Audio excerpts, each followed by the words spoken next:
guys, it's Dr. Andrea Labuti here, and today we're talking about autism meltdowns in school.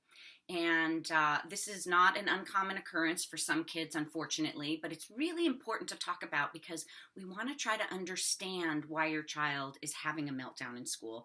And there are three main things that you should consider. Your child's bored, your child's teacher maybe doesn't believe in your child, or the environment is overwhelming, whether physically or emotionally.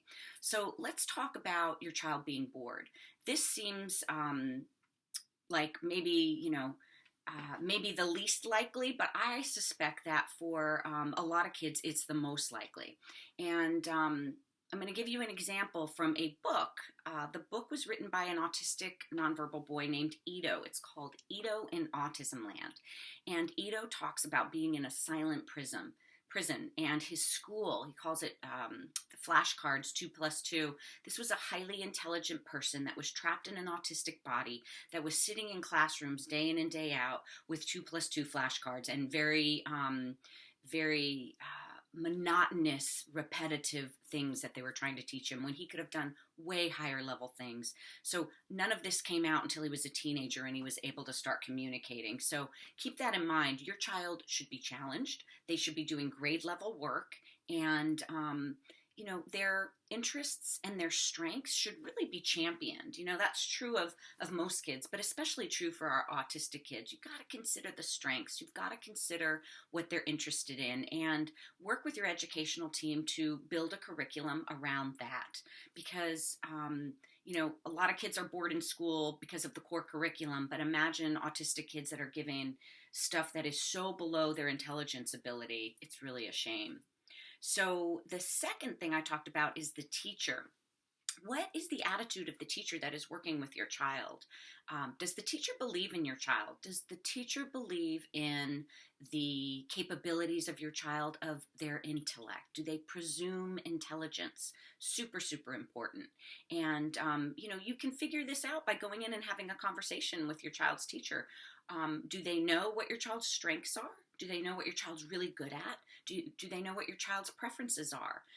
Obviously, they know what their challenges are because that seems to be what a lot of people focus on. But it's so important that the teacher believes in your child's capabilities and knows what your child is really good at, because the curriculum, everything, the interactions every day, the projects, the work, everything should be built around strengths and interests, not so much focus on the challenges. Yes, the challenges have to be worked on, but the primary focus of the teacher should be that the strengths of the child are really championed and that the teacher believes in your child's intelligence. If that isn't the case, it's time to find a different teacher. This is so, so important.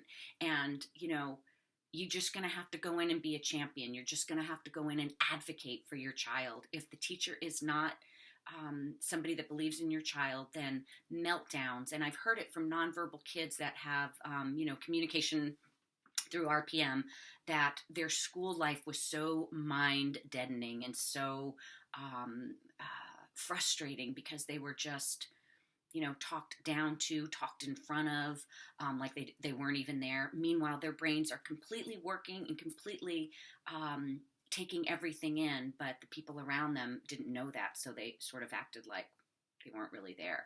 So really, really important idea about why a child might be having a meltdown in school.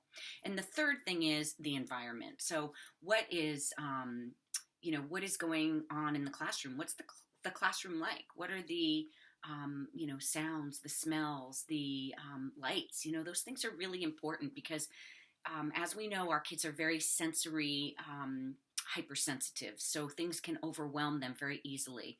And not just those physical things, but also the vibe in the room. Okay, that's super important with our kids because the people that are around them should treat them with respect and expectation that they are capable.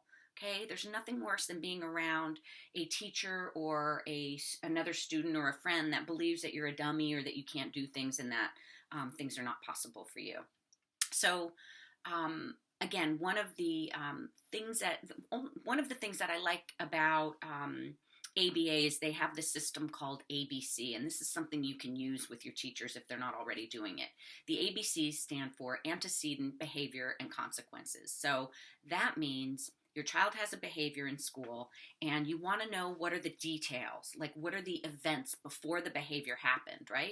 It's not that difficult to, over a couple of days, if these meltdowns are happening every day, to look at what the situation is and what happened before the behavior, and then what's the consequence. That's the C part. What's the consequence of the behavior? Did your child get out of the room? Did your child get out of doing some work? Did your child escape to a corner and cover his ears? You have to be a bit of a detective, and you have to have your school on board with this so they can really help figure out what's going on, rather than just have a plan in place for stopping the behavior when it happens, because that's not going to do anybody any good. You want to understand. So that's the take home here. When your child is having a meltdown in school, we have to figure out why. Okay, you've got to consider all of these things. Is it they're bored, they're not being challenged enough? Is it the teacher that's working with them, they don't believe in your child? Or is it something in the environment that's just too overwhelming? Okay, so take home again on this message is understand what's going on. So I hope this helps. I hope you understand that meltdowns are communication and your child is trying to tell you something. So it's up to you to figure it out. I am at AndreaLabuti.com. That's my website. You can find a bunch of information that I hope will help you on your journey. We are here to shift this autism thing around. We're going to change the paradigm. We are here to help these kids realize their full potential and their brilliance. So thanks for listening, and I hope you have a great day.